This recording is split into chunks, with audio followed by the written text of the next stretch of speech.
Sveiki visi žiūrintys laidą Vienam gale kablys. Kągi, sulaukėme pirmojo sniego, sulaukėme šlapdribos, tų gerųjų orų, kur vėjas 18 metrų per sekundę. Ir nesvarbu, mes tik žvejai. Ir galvojame, kad šiandien metas pagalvoti apie tai, kad verta atsisveikinti su lydekom. Vis dėlto lapkričio pabaiga, na tas metas, kai daugelis meškeriotojų padžiovė savo pinigus. Mes tą patį norime padaryti ir šiandien nelysime kažkur į didelius vandenis, nors labai norėtumėm ir velkiauti, ir gaudyti didelę žuvę. Vis dėlto 18 metrų per sekundę vėjas neįsilaikysi su jokia valtimi didelėme vandens telkinyje. Dėl to leidžiasim po įvairiausius kanalus ir čia bandysime pagauti vieną kitą. Galbūt pavyks ir didesnę žuvę.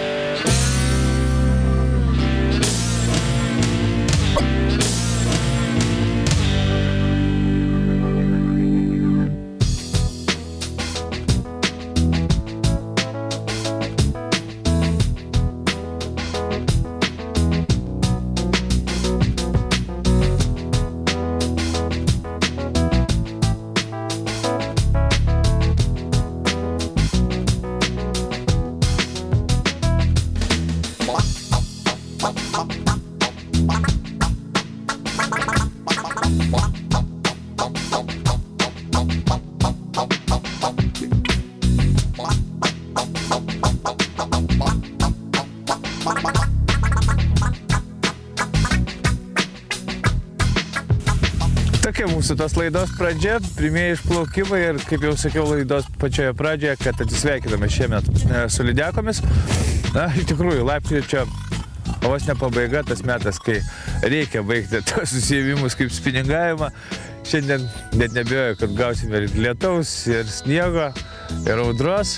Dėl to, kaip supratote, slepiamės į kanalus, neplaukėme jokius atvirus vandenis. Akinukai nakiutam, kad ne nuo saulės, o kad kuo mažiau veidelis sušlaptų nuo audrų ir nuo lietaus, kurią mes gausime. Kągi, pirmyn ieškoti lydekų. Lydekų paieška. Na, šiandien mes galvojame, kad uždarome sezoną Rusnės vandens saugyklose. Daugelis žino tas vietas. Tai kažkada tai buvo karpynai. Na, dabar čia natūraliai gyvena pačios įvairiausias lydekos. Daug kanalų, daug tvenkinių, kuriais gali plaukėti ir bandyti pagauti vieną kitą žuvį. Kaip visada, pati pradžia tokia, kad kiekvienas meškeriotojas pasiima savo dėžutę ir pradeda krapštyti galvą, ką čia reikia dėti, pradedant gaudyti lydekas. Tuo labiau, kad taip vėlai nedaugelis gaudo meškeriotojų būtent čia plėšrė žuvį, daug kas jau pabaigė žuklės sezoną, daug kas su juo atsisveikino. Mes taip pat tą darėme šiandien, bet idėja tokia, kad manau vis dėlto, jeigu rinktis kažką, tai rinktis labai lėto, labai neskubaus, tai gali būti guminukas, tai gali būti suspending tipo wobbleris. Aišku, visą tai mes šiandien tikrinsime, žiūrėsime, kaip bus, bet idėja tokia, kad paskutinį kartą žiūrint į masalus, ypatingai į tokį orą, su sniegu, su lietum, reikia galvoti apie lietus masalus. Ypatingai dabar čia tikras galvos skausmas, kokį pasirinkti masalą, norint pagauti lydeką. Lydekos jau nebe tokios aktyvios, kaip buvo spalio mėnesio, rugsėjo mėnesio gale, ir pagauti vieną kitą žuvį nėra taip paprasta. Nors atrodo, lyg ir orai neblogi, vėjuoti, audringi, tačiau pakankamai atšalęs vanduo, mažas žuvelių, mailiaus judėjimas, nedidelė žuvis, tos pačios kojos, plakiai pradeda judėti kur kas mažiau ir lydekom jas sugauti sunkiau. Tuo labiau dabar galioja tokia teorija, kad lydeka ne ta žuvis, kuri pradės vaikyti mailių. Jeigu anksčiau gaudydame pakankamai smulkiais masalais, kartais net mikromasalais, nedideliais vableriukais, mažais galvakabliais, tai šiandien reikia rinktis kažką tai stambesnio. Bent jau vizualiai, kad būtų didelis. Štai, kad ir paprastas guminukas, tačiau, kaip matėte, uodega pakankamai ilga. Kodėl? Todėl, kad lydeka taip pat nenaudos savo energijos, bandydama lėkti, bėgti paskui nedidelę žuvelę. Jos laukia pakankamai ilga ir sunki žiema, todėl lydeka, bent jau galioja tokia teorija, mažalą masalą šiuo metu laiku nesivaikys ir ieškos kažko tai didesnio, stambesnio, prabangesnio, kad tas šuolis būtų rimtesnis ir žuvis užkibtų ir kažką tai prarijusi jaustų, kad šiek tiek pavalgė. Kągi, pirmasis laimikis, visai nedidelė. Lydekėliai kabino į mūsų twisterio galiuką, atplaukė kaip lavonas. Tai dar vienas įrodymas, kad žuvis visai šiandien nenori judėti, tik pritraukta prie valties, šiek tiek pašokinėja, sulenka uodegėlę, tačiau atrodo pakankamai liūdnai. Bet kaip yra, taip yra. Šį kartą jis susigundė nedidelę raudongalvelę rainę, nors, kaip matėte, ta rainės uodega pakankamai stora ir galinga. Ir kas įdomiausiai, kad masalas buvo netraukiamas, o praktiškai velkamas dugnu. Kars nuo karto surinkdavo tai žolę, tai šiukšlę, bet nedidelį lydekėlį toks masalo pravedimas, vos judant dugnu, pasirodė priimtinas. Kągi, keičiame vietas, plaukėme ten, plaukėme šiam, šalia mūsų taip pat plaukė meškeriotojai, tačiau kol kas laimikiais niekas nesigeria. Nėra taip paprasta, kaip jau sakiau, dabar lapkričio pabaigoje pagauti vieną kitą žuvį. Nors įmanoma, viskas priklauso nuo meškeriotojo galvos ir žinoma nuo turbūt vienas iš svarbiausių dalykų teisingai tą dieną pasirinkto masalo. Dėl to ir tų masalų mes meškeriotojai turime begalę. Dar viena nedidelė žuvelė, tačiau jis susiviliojo mano vienu mėgstamiausių fosforinių guminukų, kurį naudoju praktiškai visus metų laikus ir taip pat. Galvutė švininė apie 6 gramų ir pats guminukas buvo velkamas dugnu. Vėlgi nešokdinamas, nepravedamas, o tiesiog po truputį šliaužiantis dugnu. Kaip matėte, žuvies kibimai į nosies galiuką. Kągi, kiekvienas meškeriotojas žino, kad dabar reikia laukti tos vadinamosios X valandos, o ji gali ateiti. Kas yra X valanda vėliau? Prasimalėm sąžiningai, ieškodami didelių lydekų. Gaudėme stambiais masalais, giliose vietose, vedėm lėtai. Toks tas yra lapkritis ir ypatingai jo pabaiga, ypatingai gruodis, kai lydekos, na, galbūt dar juda daugiau mažiau upėse, tokiose kaip Minija, kaip Nemunas, kaip Šventosios abidvi. Ten dar įmanoma kažką tai pagauti, nes visą dieną drožiant woblerį tikrai įmanoma pagauti vieną kitą lydeką. Nesvarbu, jeigu jau nekimba didelės, mažinsiu masalus, galvosime apie tai, kad gal keisime kanalus, ieškosime siauresnių vietų, negilesnių. Sieną žinome, kad pagausime. Tuo labiau turėjome vieną kitą barkštelėjimą, vėlgi nedidelės lydekos, todėl labai daug apie masalus nesigilinsime. Iš principo, šiandien, jeigu jau atsisveikiname su lydekomis, tai galite patys trumpai apžvelgti mūsų pačius mėgstamiausius šių metų masalus. Ir tokie buvo metai. Tokios buvo žuvis, o štai šitie masalai, tai yra plekšnės, tai yra nedideliai wobleriai, tai yra rainės, atvirštiniai wobleriai, tai yra mano mėgstami fosforiniai guminukai, šiemet dirba puikiai. Vakarėjant vėjas visiškai nurimo, nors iki 3 valandos dienos, kai visi puikiai žino, temsta dabar 4:30, turėjome tik 2 žuvis ir po keletą kibimų. Tačiau, kas yra ta vadinamoji X valanda?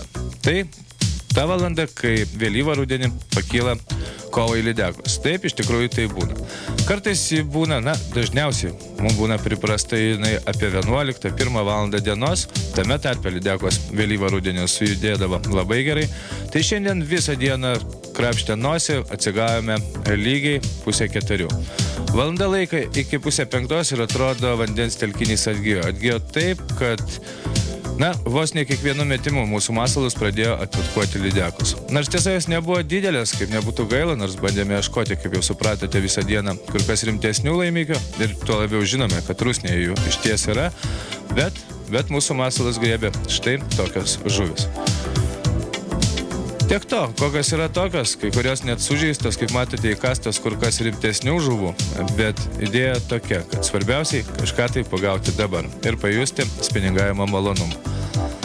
Kibimas atsidarė ir mūsų masalai pasiteisino. Žvejojame visiškai negiliai, ten, kur tvenkiniuose giliai apie 1,5 m ir traukiamą plekšnę, tai yra vadinama dvigubą suspending tipo woblerį, griebė lydekos. Ir jų aktyvumas buvo toks, kad atrodo, jos pamiršo visos ir pradėjo pulti mūsų masalus taip, kad beliko tik tai džiaugtis puikia žukle.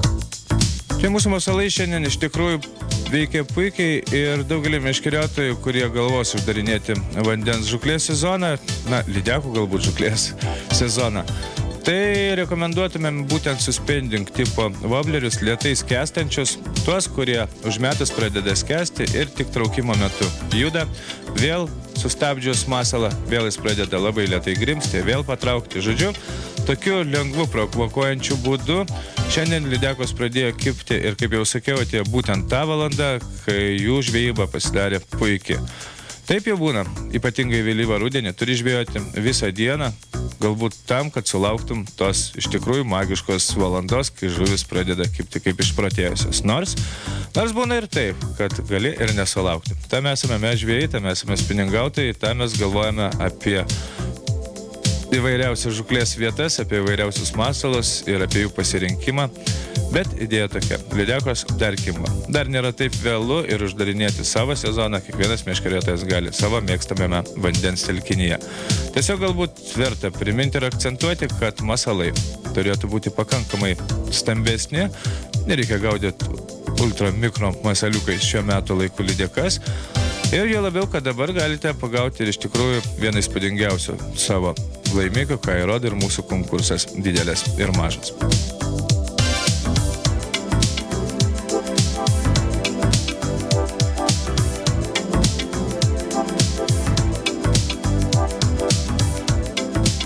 Kartais lydekų kibimas būna toks, tiesiog jį matai vizualiai. Tiek žuvis išprotėja vakare ir ant tiek jos pasidaro drąsios, kad vos įmetus voblerį keletą kartų prasukus, žuvis netgi iššoka iš vandens, netgi puola į taip, lyg tai būtų poperis ir lyg tai būtų Astrachanės švendrynai. Taip. O jeigu pakalbėjus apie lydekas apskritai, kaip sekėsi šių metų sezone, viena didžiausių šiemet sugautų 12 kg, bet įspūdingais laimikiais. Nei mes, nei mūsų laidos bičiuliai, gaudantis lydekas, negalėjome pasakyti, kad šie metai buvo ypatingai lydekingi. Buvo laimikio, buvo gražių laimikio, tačiau bendras kalbančių apie lydekas, žinoma, negaudančių Kroko lankose ir kitose Lietuvos uždraustose vietose, bendra nuomonė tokia. Šie metai neypatingai lydekingi. Tikimės, kad kitas sezonas bus kur kas įdomesnis ir geresnis. Kągi, čiau lydekos, baigėsi jų žuklės sezonas, bent jau mūsų laidose.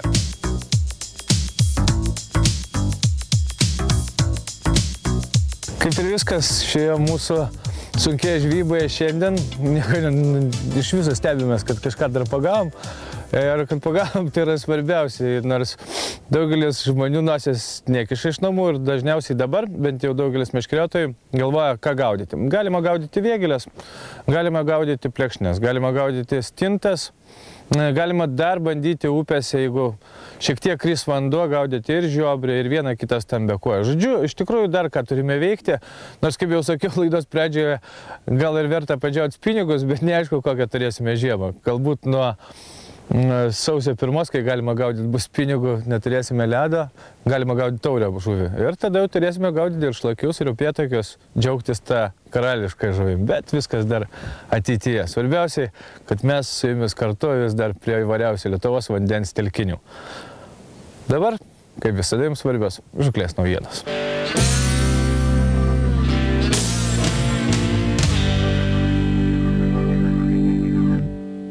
Sveiki žvejai! Nieks nesitikėjo, kad tikrai taip greit atšals ir daugelis bandys savo laimę ant pirmojo ledo. Norėčiau atkreipti dėmesį, kad reikia galvoti apie savo saugumą ir naudoti tokias gelbimo priemonės, jeigu netyčia įlūžtumą, gink dieve. Štai tokie nagai, kurie padėtų išlipti jums iš eketės. Šitie nagai kabinasi ant kaklo, yra labai patogus pasiimti. Jūs pasiemate 2 rankas ir tiesiog kabinatės ir lipote laukan. Ir yra specialus švilpukas, kuris netrukdys dirbti ir nagais, ir švilpti pagalbos. Ir jūs išgirdę žvejai tikrai jums pagelbės. Tai viena iš pirmų priemonių, kurią reikia turėti tikrai prie savęs. Kadangi prašnekam apie poledinę žuklę, tai yra pirmoji žuklė šiais metais, norėčiau atkreipti žvejų dėmesį pasirodžiusias naujas rusiško tipo modifikuotas žieminės meškerėlės. Kuo jos ypatingos? Visų pirma, kad stovelis, kurį prilaiko meškerėlė, turi specialius nagus, kad neslidinėtų ir jeigu vėjas yra stiprus šoninis, kad jos neapverstų. Turi slankiojančius žiedelius, kurių anksčiau neturėjo. Gale specialiai nededamas žiedas, nes dedamas arba sargelis, arba spiruoklė. Labai patogus susukimas. Tikrai gera meškerėlė, jinai su neprielinė rankena, rankos nešals. Ir kas žvejoja su avižėlėm yra vieno tipo stripelis, o jeigu žvejojat su blizgutė, galima pasikeisti, žiedelį paprasčiausiai persimūna. Yra labai patogu, galima žvejoti dviejais būdais. Kas ruošiasi blizgiauti ar gaudyti ešerius ar vėgėlės nuo ledo, norėčiau atkreipti dėmesį taipogi tos pačios firmos, tai yra rusų gamintojas. Gamina štai tokias teleskopinės meškerėlės, jas labai patogu transportuoti, todėl kad jos užima labai mažai vietos ir jas galima susidėti tikrai ne vieną į kuprinę ar tai žvejo dėžę. Žieminė yra trumpo modelio, kada jūs gaudote su maža blizgutė, o jeigu gaudote stambius ešerius ar vėgėlės, siūlyčiau gaudyti su štai tokia prailginta, kuri turi net raudoną specialią galūnę, kada jūs matytumėt kibimą, būtent kada pakerta ar užkimba didelė žuvis. Na, kadangi didelės upės tikrai dar negreit užšals, visi važiuojantis tiek į Nemuną vėgėlių gaudyti, tiek prie jūros, nuo Molo, nuo Palangos tilto, nuo kranto gaudant plekšnės, siūlyčiau naudoti naujas Zebko pasirodžiusius specialius štai tokius 3 spalvų net vadinamus šviestukus žvejybinius, kurie tvirtinasi labai patogiai kaip žvejas sensoriai ant meškerykočio galo. Ir pagal šitą judėjimą tiek naktį labai gerai matosi. Yra 3 spalvų – mėlynos, žalios ryškiai ir raudonos. Tai tikrai nesumaišysit, kuri meškerė kimba, nes jų šita švieselė yra specialiai yra diodinė ir labai gerai naktį matosi. Visos šitos švieselės yra supakuotos į vieną komplektą, tai yra 1, 2, 3 ir visos 3 spalvos yra skirtingos. Na, kadangi 21 amžiaus žūklė neapsieina be specialių kvapų ir daugelis žino, kad jeigu nekvapinsi, daug nepagausi, o kad padidinti savo laimikį reikia tikrai kvapinti, Quantumo firma gamina labai stipriai koncentruotus kvapus, kurie skirti būtent vėgėlių plekšnių žūklei. Tai tokie kvapai kaip silkės kvapą, angliškai herring, štai tokia dideliai kolbai, kurios užteks tikrai ne 1 metus, reikia kelis lašelius ant porcijos, ar tai ant to masalo, kurio jūs gaudate, užlašinti, ar ant tai krevetės. Ir jūsų kvapas tikrai labai stipriai pasklis ir žuvis tikrai sureaguos į tai. O antras vienas iš populiaresnių kvapų, tai yra būtent krevetės kvapas. Galima gaudyti tiek žiobrius, tiek plekšnės, tiek vėgėlės, tiek starkius gaudyti. Viskas tinka šitas kvapas ir tai reikia kelių kvapų ir jūsų žūklė tikrai bus unikali. Na, žieminė žūklė tikrai ne už kalnų ir siūlyčiau visiems žvejams, kas neturi geros žvejo dėžės, tikrai susimąstyti apie tai būtent dabar, kadangi dabar parduotuvėse atsirado ypatingai ištobulintų naujų rusiškų žvejo dėžių, taip kad jūs sėdint ant labai patogios ir tvirtos žvejo dėžės galite iš karto dėti žuvį tiesiog į ją, jos netidarę.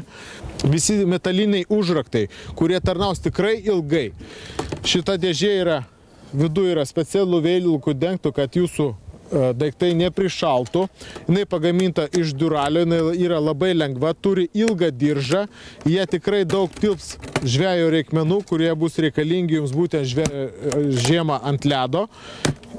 Yra labai patogi ir nedidelė nešiotis, būtent gaudant ešerius. Kitas modelis yra pagamintas iš plastiko, tai yra dar dvigubai lengvesnis ir patogesnis nešioti, bet jis yra neatsparus tiek smūgiam, kiek metalinė dėžė, bet viduje yra sumontuotos specialios dėžutės, kurias labai patogu atsidaryti ir susidėti tiek avižėlės, tiek sargelius, viskas būtų po ranka. Šitoj pusėje gali susidėti taip patgi kitokius žūklės įrankius, kurie reikalingi, netgi meškerėlės, būtent susikomplektuoti taip, ir viskas būtų po ranka ir po jumis. Jūs sėdit ant dėžutės, ranką atidarėt, išsitraukėt, ką reikia ir žvejojat. Trečias modelis yra ypatingas tom, kad turi labai minkštą viršų, labai patogu sėdėti. Yra taipogi iš duralio ir yra praplatinta, pradidinta. Taip, kad kas mėgsta plačiau ir patogiau sėdėti, siūlyčiau įsirinkti šitokią. Visos šitos dėžės turi specialius diržus, nešiotis per petį. kas yra labai patogu pereinant iš vienos vietos į kitą. Na ir dar vienas aksesuaras, kuris reikalingas ir žvejam, ir medžiotojam, o daugiau dėmesio norėčiau atkreipti medžiotojams, kurie dabar prasideda varominės medžioklės. Štai tokio tauraus kamufliažo kepurė, kuri turi specialų priedą, tai kad išvertus kepurę, štai taip, atsilenkia ir užsisega. Ir jūs gaunasi jau, kad jūsų varominė kepurė iš toli matosi ir tikrai kiekvienas medžiotojas pastebės. Šita kepurė yra žieminė ir tiks ne tik žvejui, bet ir medžiotojui.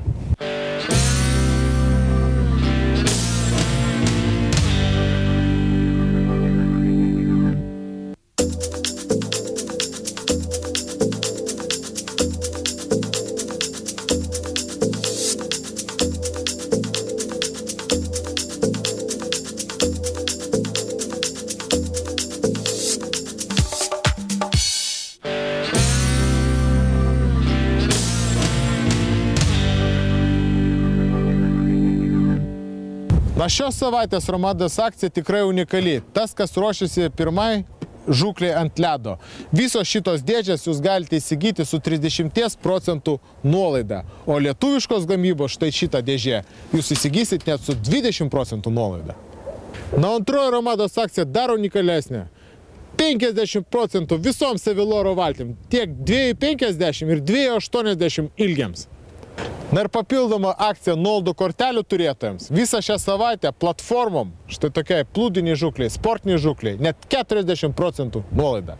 Na ir neužmirškite aplankyti mūsų naujos parduotuvės Vilniuje, Šeškinės 26. Laukiame jūsų visų.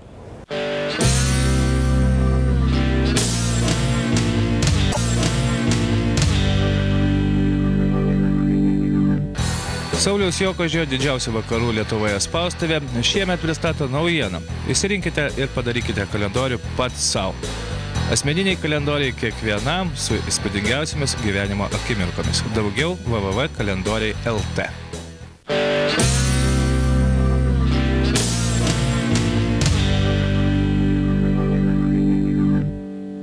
Tokios tas žūklės visiems svarbios naujienos, kaip suprantate, ne už kalnų ir artėjančios šventės turėsite begalį įvairiausių nuolaidų, progų prisipirkti žūklės įrankių, ruoštis kitiem metam, galbūt galvoti apie poledinę žūklę.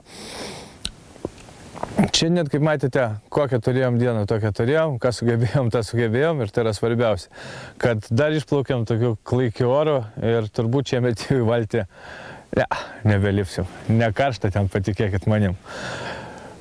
Ką dabar žvejoti meškeriotojam? Na, kai baigsis audros jūroje, jeigu įmanoma išplaukti gaudyti menkių puikų. Vėgėlės, prie Nemuno, nakvotė, kai šlapdriba įmanoma. Stintos plekšnės, dar kažką gali padovanoti meškeriotojam, o šiaip daugeliu reikia pradėti galvoti apie poledinę žūklę, jeigu, žinoma, bus šiemet žiema. Ir net nebijoju, kad žiemą iš po ledo jūsų laimikiai bus tokie patys gražus kaip ir rudenį. Konkursas didelis ir mažas.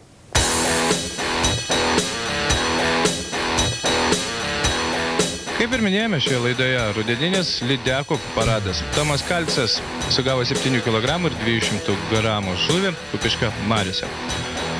Arūnas Sadauskas mums atsiuntė puikią lydeką, kurios svoris 8 kg. Jis sugauta Lodžio ežere fosforiniu guminuku. Na ir iš tikrųjų įspūdingas laimikis 15 kg, 180 gramų. Sugauta Mūšos upėje masalas Kuoja. Laimikio autoris Juozas Jurkus.